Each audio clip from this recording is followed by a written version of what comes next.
Great Myths of the Great Depression. Herbert Hoover believed government should play no role in the economy. Government programs helped lower unemployment by putting many Americans to work. Franklin Roosevelt's New Deal saved America from the failure of free market capitalism.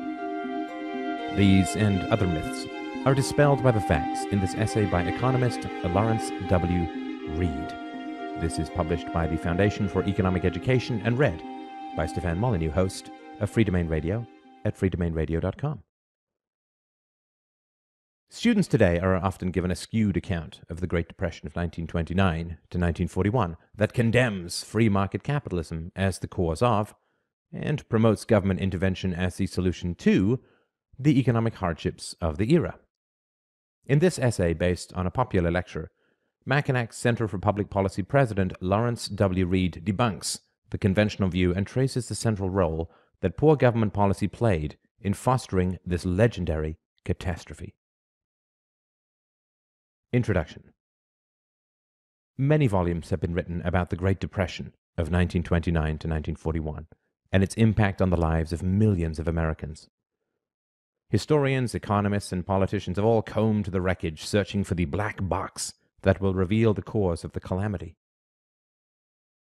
Sadly, all too many of them decide to abandon their search, finding it easier, perhaps, to circulate a host of false and harmful conclusions about the events of 7 decades ago. Consequently, many people today continue to accept critiques of free market capitalism that are unjustified and support government policies that are economically destructive. How bad was the Great Depression? Over the 4 years, from 1929 to 1933, production at the nation's factories, mines, and utilities fell by more than half. People's real disposable incomes dropped 28%. Stock prices collapsed to 1/10 of their pre-crash height. The number of unemployed Americans rose from 1.6 million in 1929 to 12.8 million in 1933. 1 of every 4 workers was out of a job at the Depression's nadir, and ugly rumors of revolt simmered for the first time since the Civil War. The terror of the Great Crash has been the failure to explain it, writes economist Alan Reynolds. People were left with the feeling that massive economic contractions could occur at any moment, without warning, without cause. That fear has been exploited ever since as the major justification for virtually unlimited federal intervention in economic affairs. Old myths never die, they just keep showing up in economics and political science textbooks. With only an occasional exception, it is there you will find what may be the 20th century's greatest myth. Capitalism and the free market economy were responsible for the Great Depression, and only government intervention brought about America's economic recovery. A modern fairy tale. According to this simplistic perspective, an important pillar of capitalism, the stock market, crashed and dragged America into depression.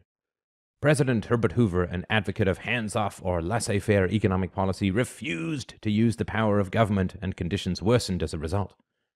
It was up to Hoover's successor, Franklin Delano Roosevelt, to ride in on the white horse of government intervention and steer the nation towards recovery. The apparent lesson to be drawn is that capitalism cannot be trusted.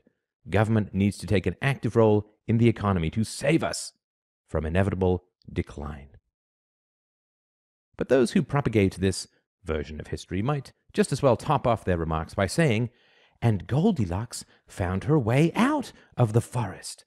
Dorothy made it from Oz back to Kansas, and Little Red Riding Hood won the New York State Lottery." The popular account of the Depression, as outlined above, belongs in a book of fairy tales, and not in a serious discussion of economic history. The Great Depression. To properly understand the events of the time, it is factually appropriate to view the Great Depression not as one, but 4 consecutive downturns rolled into one. These 4 phases are: 1. Monetary policy and the business cycle. 2. The disintegration of the world economy. 3. the New Deal. 4. The Wagner Act. The first phase covers why the crash of 1929 happened in the first place. The other three show how government intervention worsened it and kept the economy in a stupor for over a decade. Let's consider each one in turn. Phase 1. The business cycle. The Great Depression was not the country's first depression, though it proved to be the longest. Several others preceded it.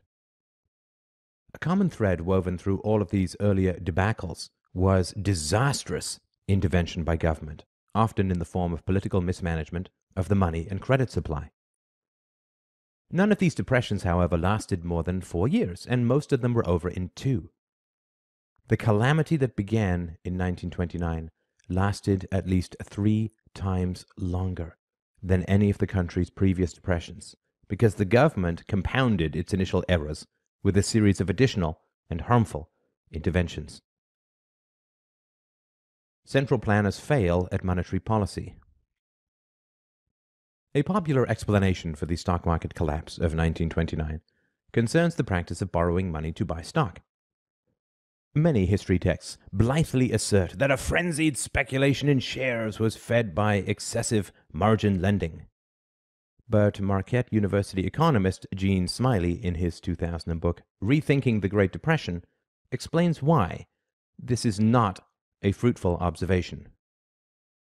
There was already a long history of margin lending on stock exchanges, and margin requirements, the share of the purchase price paid in cash, were no lower in the late 20s than in the early 20s or in previous decades.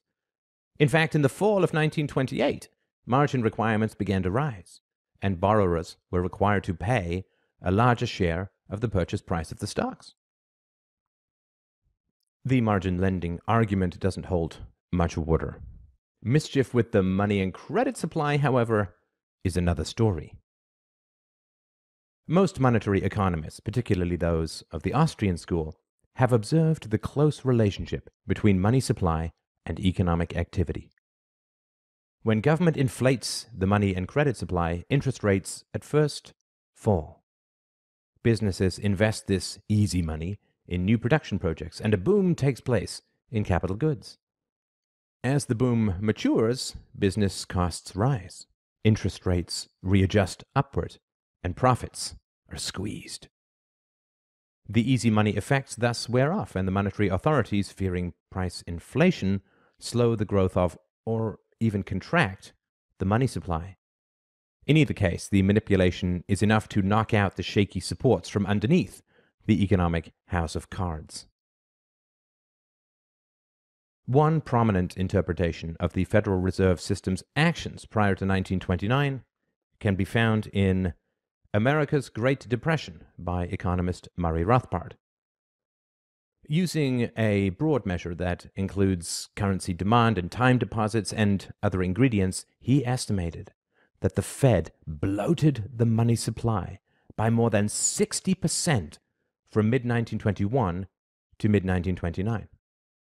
Rothbard argued that this expansion of money and credit drove interest rates down, pushed the stock market to dizzy heights, and gave birth to the Roaring Twenties.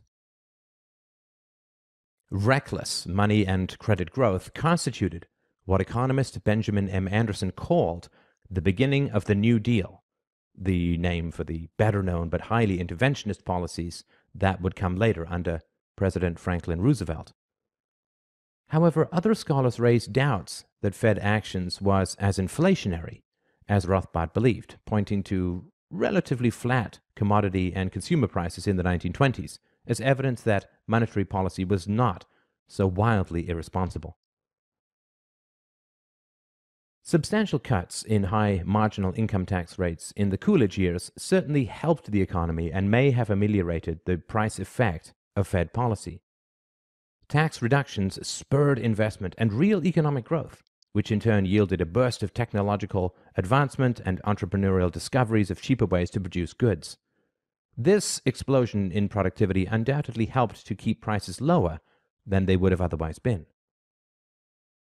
Regarding Fed policy, free market economists who differ on the extent of the Fed's monetary expansion of the early and mid-1920s are of one view about what happened next.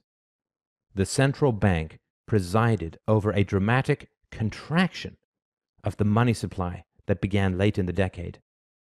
The federal government's responses to the resulting recession took a bad situation and made it far, far worse. The bottom drops out. By 1928, the Federal Reserve was raising interest rates and choking off the money supply. For example, its discount rate, the rate the Fed charges member banks for loans, was increased 4 times, from 3.5% to 6% between January 1928 and August 1929. The central bank took further deflationary action by aggressively selling government securities for months after the stock market crashed. For the next 3 years, the money supply shrank by 30%. As prices then tumbled throughout the economy, the Fed's higher interest rate policy boosted real inflation-adjusted rates dramatically. The most comprehensive chronicle of the monetary policies of the period can be found in the classic work of Nobel laureate Milton Friedman and his colleague Anna Schwartz, A Monetary History of the United States, 1867 to 1960. Friedman and Schwartz argue conclusively that the contraction of the nation's money supply by 1/3 between August 1929 and March 1933 was an enormous drag on the economy and largely the result of seismic incompetence by the Fed. The death in October 1928 of Benjamin Strong, a powerful figure who had exerted great influence as head of the Fed's New York District Bank, left the Fed floundering without capable leadership, making bad policy even worse. At first, only the smart money, the Bernard Baruchs and the Joseph Kennedys who watched things like money supply and other government policies, saw that the party was coming to an end. Baruch actually began selling stocks and buying bonds and gold as early as 1928. Kennedy did likewise, commenting, "Only a fool holds out for the top dollar." The masses of investors eventually sensed the change at the Fed, and then the stampede began. In a special issue commemorating the 50th anniversary of the stock market collapse, U.S. News and World Report described it this way. Actually, the Great Crash was by no means a one-day affair, despite frequent references to Black Thursday, October 24th, and the following week's Black Tuesday. As early as September 5th, stocks were weak in heavy trading, after having moved into new high ground 2 days earlier. Declines in early October were called a desirable correction. The Wall Street Journal, predicting an autumn rally, noted that some stocks rise, some fall. Then, on October 3rd, stocks suffered their worst pummeling of the year. Margin calls went out. Some traders grew apprehensive. But the next day, prices rose again, and thereafter seesawed for a fortnight. The real crunch began on Wednesday, October 23rd, with what one observer called a Niagara of liquidation. 6 million shares changed hands. The industrial average fell 21 points. "Tomorrow the turn will come," brokers told one another. Prices, they said, had been carried to unreasonably low levels. But the next day, Black Thursday, stocks were dumped in even heavier selling. The ticker fell behind more than 5 hours, and finally stopped grinding out quotations at 7:08 p.m. At their peak, stocks in the Dow Jones Industrial Average were selling for 19 times earnings. Somewhat high, but hardly what stock market analysts regarded as a sign of inordinate speculation. The distortions in the economy promoted by the Fed's monetary policy had set the country up for a recession. But other impositions to come would soon turn the recession into a full-scale disaster. As stocks took a beating, Congress was playing with fire. On the very morning of Black Thursday, the nation's newspapers reported that the political forces for higher trade-damaging tariffs were making gains on Capitol Hill. The stock market crash was only a reflection, not the direct cause of the destructive government policies that would ultimately produce the Great Depression. The market rose and fell in almost direct synchronization with what the Fed and Congress were doing. And what they did in the 1930s ranks way up there in the annals of history's greatest follies. Buddy, can you spare 20 million? Black Thursday shook Michigan harder than almost any other state. Stocks of auto and mining companies were hammered. Auto production in 1929 reached an all-time high of slightly more than 5 million vehicles, then quickly slumped by 2 million in 1930. By 1932, near the deepest point of the Depression, they had fallen by another 2 million to just 1,331,860, down an astonishing 75% from the 1929 peak. Thousands of investors everywhere, including many well-known people, were hit hard in the 1929 crash. Among them was Winston Churchill. He had invested heavily in American stocks before the crash. Afterward, only his writing skills and positions in government restored his finances. Clarence Birdseye, an early developer of packaged frozen foods, had sold his business for $30 million and put all his money into stocks. He was wiped down. William C. Durant, founder of General Motors, lost more than $40 million in the stock market and wound up a virtual pauper. GM itself stayed in the black throughout the Depression under the cost-cutting leadership of Alfred P. Sloan. Phase 2. Disintegration of the world economy. Though modern myth claims that the free market self-destructed in 1929, government policy was the debacle's principal culprit. If this crash had been like previous ones, the hard times would have ended in 2 or 3 years at the most, and likely sooner than that. But unprecedented political bungling instead prolonged the misery for over 10 years. Unemployment in 1930 averaged a mildly recessionary 8.9%, up from 3.2% in 1929. It shot up rapidly until peaking out at more than 25% in 1933. Until March of 1933, these were the years of President Herbert Hoover, a man often depicted as a champion of non-interventionist laissez-faire economics. The greatest spending administration in all of history. Did Hoover really subscribe to a hands-off-the-economy, free market philosophy? His opponent in the 1932 election, Franklin Roosevelt, didn't think so. During the campaign, Roosevelt blasted Hoover for spending and taxing too much, boosting the national debt, choking off trade, and putting millions on the dole.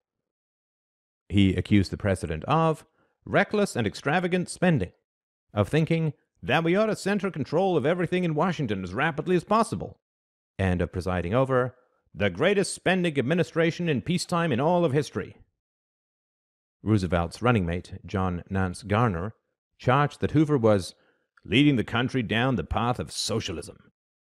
Contrary to the conventional view about Hoover, Roosevelt and Garner were absolutely right. The crowning folly of the Hoover administration was the Smoot-Hawley tariff, passed in June 1930.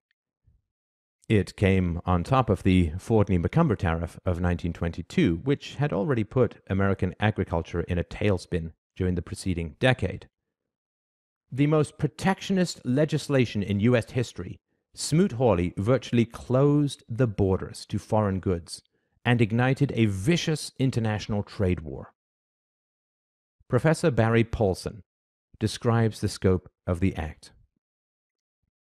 The act raised the rates on the entire range of dutiable commodities.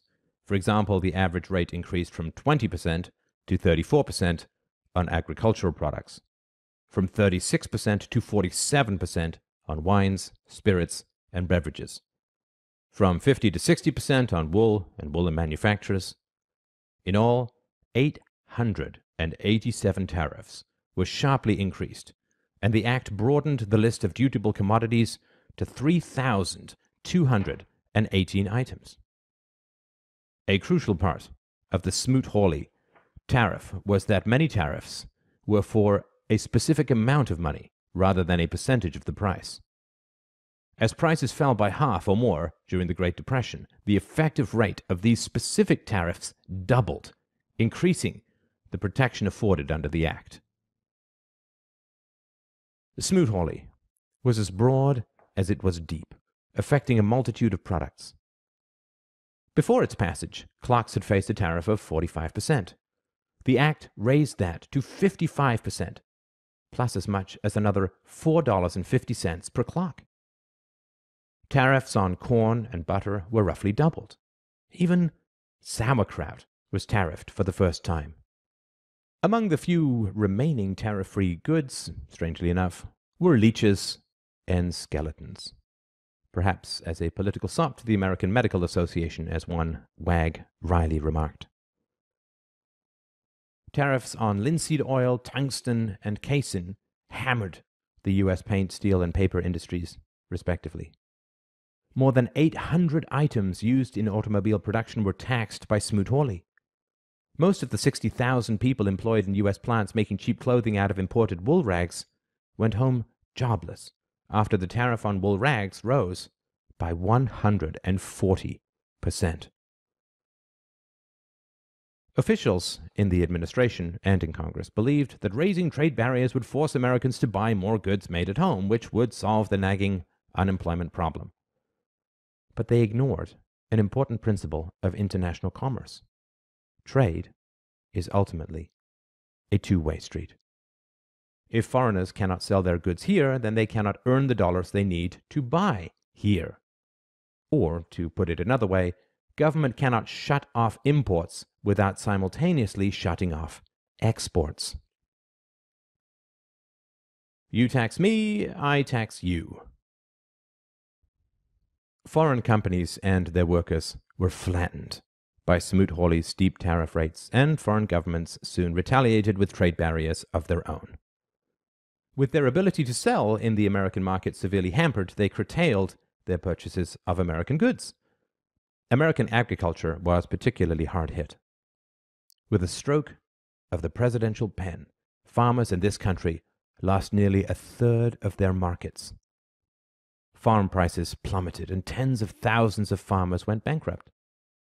A bushel of wheat that sold for $1 in 1929 was selling for a mere 30 cents by 1932. With the collapse of agriculture, rural banks failed in record numbers, dragging down hundreds of thousands of their customers. 9,000 banks closed their doors in the United States between 1930 and 1933. The stock market, which had regained much of the ground it had lost since the previous October, tumbled 20 points on the day Hoover signed Smoot-Hawley into law, and fell almost without respite for the next 2 years. The market's high, as measured by the Dow Jones Industrial Average, was set on September 3rd, 1929, at 381. It hit its 1929 low of 198 on November 13th, then rebounded to 294 by April 1930. It declined again as the tariff bill made its way toward Hoover's desk in June, and did not bottom out until it reached a mere 41 2 years later. It would be a quarter century before the Dow would climb to 381 again. The shrinkage in world trade brought on by the tariff wars helped set the stage for World War II a few years later. In 1929, the rest of the world owed American citizens $30 billion. Germany's Weimar Republic was struggling to pay the enormous reparations bill imposed by the disastrous Treaty of Versailles. When tariffs made it nearly impossible for foreign businessmen to sell their goods in American markets, the burden of their debts became massively heavier and emboldened demagogues like Adolf Hitler. When goods don't cross frontiers, armies will, warns an old but painfully true maxim. Free markets or free lunches? Smoot-Hawley by itself should lay to rest the myth that Hoover was a free market practitioner, but there is even more to the story of his administration's interventionist mistakes. Within a month of the stock market crash, he convened conferences of business leaders for the purpose of jawboning them into keeping wages artificially high, even though both profits and prices were falling.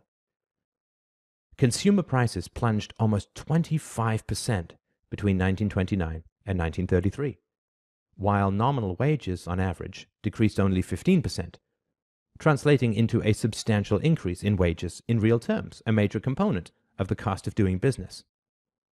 As economist Richard Ebling notes, the high-wage policy of the Hoover administration and the trade unions succeeded only in pricing workers out of the labor market, generating an increasing circle of unemployment.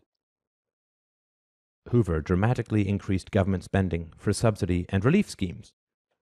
In the space of 1 year alone, government's share of GNP soared from 16.4% to 21.5%. Hoover's agricultural bureaucracy doled out hundreds of millions of dollars to wheat and cotton farmers, even as the new tariffs wiped out their markets. His Reconstruction Finance Corporation ladled out billions more in business subsidies. Commenting decades later on Hoover's administration, Rexford Guy Tugwell, one of the architects of Franklin Roosevelt's policies of the 1930s, explained, "We didn't admit it at the time, but practically the whole New Deal was extrapolated from programs that Hoover started." Though Hoover did at first lower taxes for the poorest of Americans, Larry Schweikart and Michael Allen, in their sweeping A Patriot's History of the United States, from Columbus's Great Discovery to the War on Terror, stress that he offered no incentives to the wealthy to invest in new plants to stimulate hiring. He even taxed bank checks, which accelerated the decline in the availability of money by penalizing people for writing checks. In September 1931, with the money supply tumbling and the economy reeling from the impact of Smoot-Hawley, the Fed imposed the biggest hike in its discount rate in history. Bank deposits fell 15% within 4 months, and sizable deflationary declines in the nation's money supply persisted through the first half of 1932. Compounding the era of high tariffs, huge subsidies, and deflationary monetary policy, Congress then passed and Hoover signed the Revenue Act of 1932. The largest tax increase in peacetime history, it doubled the income tax. The top bracket actually more than doubled, soaring from 24% to 63%.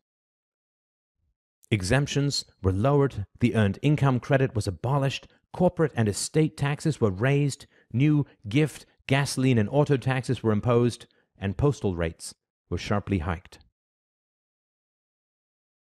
Can any serious scholar observe the Hoover administration's massive economic intervention and with a straight face pronounce the inevitably deleterious effects as the fault of free markets? Schweikart and Allen survey some of the wreckage. By 1933, the numbers produced by this comedy of errors were staggering.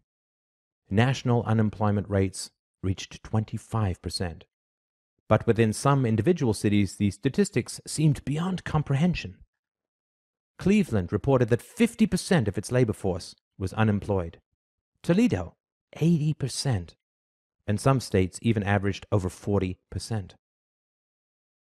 Because of the dual-edged sword of declining revenues and increasing welfare demands, the burden on the cities pushed many municipalities to the brink. Schools in New York shut down, and teachers in Chicago were owed some $20 million. Private schools, in many cases, failed completely. One government study found that by 1933, some 1,500 colleges had gone belly up, and book sales plummeted. Chicago's library system did not purchase a single book in a year-long period. Phase 3. The New Deal. Franklin Delano Roosevelt won the 1932 presidential election in a landslide, collecting 472 electoral votes to just 59 for the incumbent Herbert Hoover. The platform of the Democratic Party, whose ticket Roosevelt headed, declared, "We believe that a party platform is a covenant with the people to be kept faithfully by the party entrusted with power." It called for a 25% reduction in federal spending, a balanced federal budget, a sound gold currency to be preserved at all hazards, the removal of government from areas that belonged more appropriately to private enterprise, and an end to the extravagance of Hoover's farm programs. This is what candidate Roosevelt promised, but it bears no resemblance to what President Roosevelt actually delivered. Washington was rife with both fear and optimism as Roosevelt was sworn in on March 4th, 1933. Fear that the economy might not recover, and optimism that the new and assertive president just might make a difference. Humorist Will Rogers captured the popular feeling toward FDR as he assembled the new administration. "The whole country is with him, just so he does something. If he burned down the Capitol, we would all cheer and say, well, at least we got a fire started anyhow." Nothing to fear but fear itself. Roosevelt did indeed make a difference, though probably not the sort of difference for which the country had hoped. He started off on the wrong foot when, in his inaugural address, he blamed the Depression on unscrupulous money changers. He said nothing about the role of the Fed's mismanagement and little about the follies of Congress that had contributed to the problem. As a result of his efforts, the economy would linger in depression for the rest of the decade. Adapting a phrase from 19th century writer Henry David Thoreau, Roosevelt famously declared in his address that, "We have nothing to fear but fear itself." But as Dr. Hans Senholz of Grove City College explains, it was FDR's policies to come that Americans had genuine reason to fear. In his first 100 days, he swung hard at the profit order. Instead of clearing away the prosperity barriers erected by his predecessor, he built new ones of his own. He struck in every known way at the integrity of the U.S. dollar through quantitative increases and qualitative deterioration. He seized the people's gold holdings and subsequently devalued the dollar by 40%. Frustrated and angered that Roosevelt had so quickly and thoroughly abandoned the platform on which he was elected, Director of the Bureau of the Budget, Lewis W. Douglas, resigned after only 1 year on the job. At Harvard University in May 1935, Douglas made it plain that America was facing a momentous choice. Will we choose to subject ourselves, this great country, to the despotism of bureaucracy, controlling our every act, destroying what equality we have attained, reducing us eventually to the condition of impoverished slaves of the state? Or will we cling to the liberties for which man has struggled for more than 1,000 years? It is important to understand the magnitude of the issue before us. If we do not elect to have a tyrannical, oppressive bureaucracy controlling our lives, destroying progress, depressing the standard of living, then should it not be the function of the federal government under a democracy to limit its activities to those which a democracy may adequately deal, such, for example, as national defense, maintaining law and order, protecting life and property, preventing dishonesty, and guarding the public against vested special interests? New dealing from the bottom of the deck. Crisis gripped the banking system when the new president assumed office on March 4th, 1933. Roosevelt's action to close the banks and declare a nationwide banking holiday on March 6th, which did not completely end until 9 days later, is still hailed as a decisive and necessary action by Roosevelt apologists. Friedman and Schwartz, however, make it plain that this supposed cure was worse than the disease.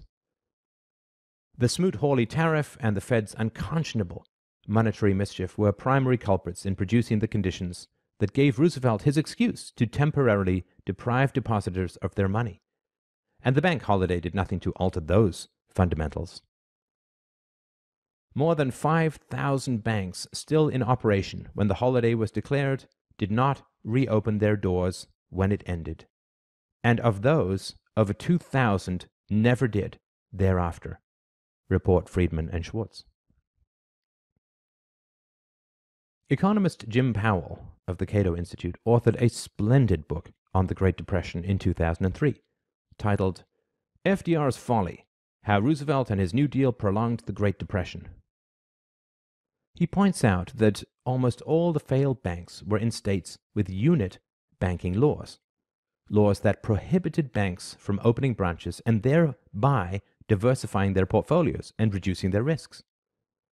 Powell writes, although the United States, with its unit banking laws, had thousands of bank failures, Canada, which permitted branch banking, didn't have a single failure. Strangely, critics of capitalism who love to blame the market for the Depression never mention that fact. Congress gave the president the power first to seize the private gold holdings of American citizens and then to fix the price of gold. One morning, as Roosevelt ate eggs in bed, he and Secretary of the Treasury Henry Morgenthau decided to change the ratio between gold and paper dollars. After weighing his options, Roosevelt settled on a 21-cent price hike because it's a lucky number. In his diary, Morgenthau wrote, "If anybody ever knew how we really set the gold price through a combination of lucky numbers, I think they would be frightened."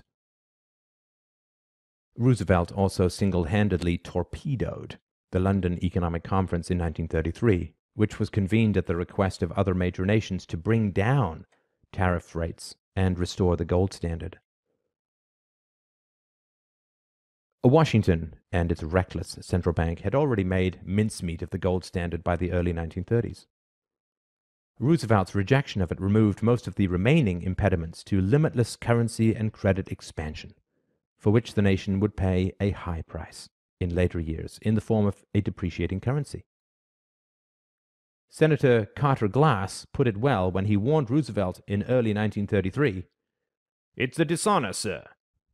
This great government, strong in gold, is breaking its promises to pay gold to widows and orphans to whom it has sold government bonds with a pledge to pay gold coin of the present standard of value. It is breaking its promise to redeem its paper money in gold coin of the present standard of value. It's dishonor, sir." Though he seized the country's gold, Roosevelt did return booze to America's bars and parlor rooms. On his second Sunday in the White House, he remarked at dinner, "I think this would be a good time for a beer." That same night, he drafted a message asking Congress to end prohibition. The House approved a repeal measure on Tuesday. The Senate passed it on Thursday, and before the year was out, enough states had ratified it so that the 21st Amendment became part of the Constitution.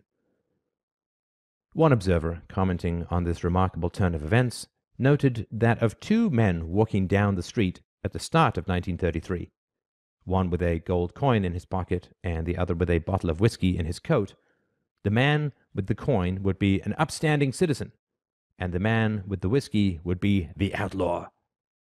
A year later, precisely the reverse was true. In the first year of the New Deal, Roosevelt proposed spending $10 billion, while revenues were only $3 billion. Between 1933 and 1936, government expenditures rose by more than 83%. Federal debt skyrocketed by 73%. FDR talked Congress into creating Social Security in 1935 and imposing the nation's first comprehensive minimum wage law in 1938. While to this day he gets a great deal of credit for these two measures from the general public, many economists have a different perspective. The minimum wage law prices many of the inexperienced, the young, the unskilled, and the disadvantaged out of the labor market. For example, the minimum wage provisions passed as part of another act in 1933 threw an estimated 500,000 blacks out of work. And current studies and estimates reveal that Social Security has become such a long-term actuarial nightmare that it will either have to be privatized or the already high taxes needed to keep it afloat will have to be raised to the stratosphere. Roosevelt secured passage of the Agricultural Adjustment Act, which levied a new tax on agricultural processors and used the revenue to supervise the wholesale destruction of valuable crops and cattle. Federal agents oversaw the ugly spectacle of perfectly good fields of cotton, wheat, and corn being plowed under. The mules had to be convinced to trample the crops. They had been trained, of course, to walk between the rows. Healthy cattle, sheep, and pigs were slaughtered and buried in mass graves. Secretary of Agriculture Henry Wallace personally gave the order to slaughter 6 million baby pigs before they grew to full size. The administration also paid farmers for the first time for not working at all. Even if the AAA had helped farmers by curtailing supplies and raising prices, it could have done so only by hurting millions of others who had to pay those prices or make do with less to eat.